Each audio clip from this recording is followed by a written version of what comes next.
Hey, what's up, Big Hunter Nation? I hope we're having an awesome week. Welcome back to another episode of the Migration Reports. It has been interesting. That's is the only way I can really put it. Unfortunately, it's been really slow just due to the weather. A lot of the birds that are here are they're field hopping. They're not really patterned because it's not cold enough, and then they're all getting up too late. It's kind of a bad situation. Talking so you're talking mallards. Most of our gray ducks are gone at this point. Most of the small bodies of water, for the most part, are all frozen up.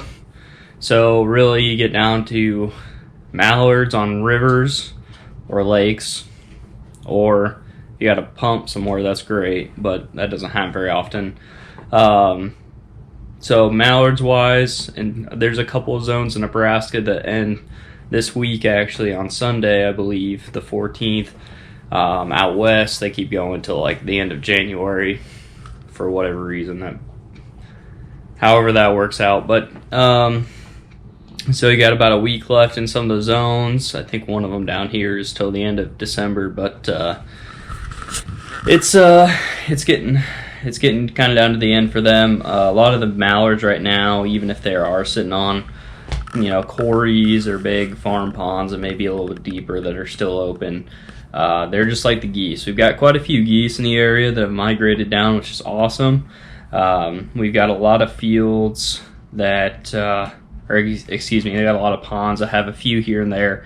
They are starting, because things are starting to get froze up, they are starting to come into a density on certain ponds or places they would normally sit on in late season. So things are chopping up to move towards the late season. The problem we're having is weather. That's what it boils down to. The majority of our birds are still up north that we hunt late season, and it's mild. It's mild weather. It kind of boils down to it. It is what it is. But so this migration report is go out there, try to have fun, maybe shoot a bird or two, but it really boils down to until we get some weather, that's just where we're going to be. Now, the exciting part is there's supposed to be a little weather moving on Friday and Saturday. They're talking maybe some snow, and they're talking next week is some lower temperatures. So, if that is the case, it should get really fun because a lot of these birds, since they've been getting up so late, they really haven't been hunted that hard. They haven't really seen a lot of spreads. They don't, if you can pattern them into fields, which this comes to fruition with us. I was talking to Jared today. We got some fields that have geese in them, but they're getting there so late that you can't hunt them. So legally. So if weather comes and they start getting there earlier, we should have a pretty good go for a few hunts or a few, couple weeks, because we do have them coming into our fields. But if it gets cold, then they'll show up earlier and we can do pretty well, hopefully. The other part of it is, so we get weather, they'll start getting patterned into fields, and we'll watch them for 2 or 3 days and then hunt that field. So I'm excited. I'm just kind of gritting my teeth because, I know where birds are at. That's the hard part. You know where birds are at. You know which fields they're in. You might even have permission in those fields. But if they're getting there that late, you can't hunt them legally. I wish there was a way, and this is something I really thought about researching, is getting in tune or talking with the right people to try to change the law, because in the state of Nebraska you can hunt deer with a rifle that can shoot a mile 30 minutes past sunset. You can bow hunt, you can black powder hunt, so you can do rifle and black powder, which shoots a lot farther than a shotgun. You can shoot 30 minutes after sundown. So why can't you do that with a shotgun?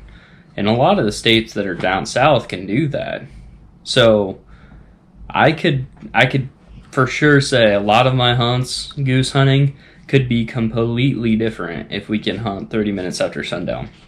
And I think that's something that you listening to this channel, if you're interested in, maybe making something happen, comment down below, and hit subscribe to maybe talk about it in the future and say, hey, maybe this is something that we could talk to the Game and Parks or maybe your legislators about. I don't even know how to go about it yet, but I think that would be an awesome way to make a change, because we can all say that there are so many times where we're sitting there picking up decoys when the sun's setting and there's just birds everywhere.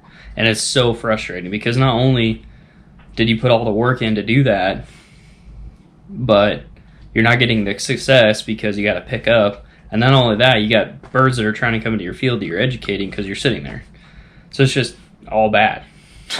So let's make a positive change and be able to hunt them for half an hour that you can't see.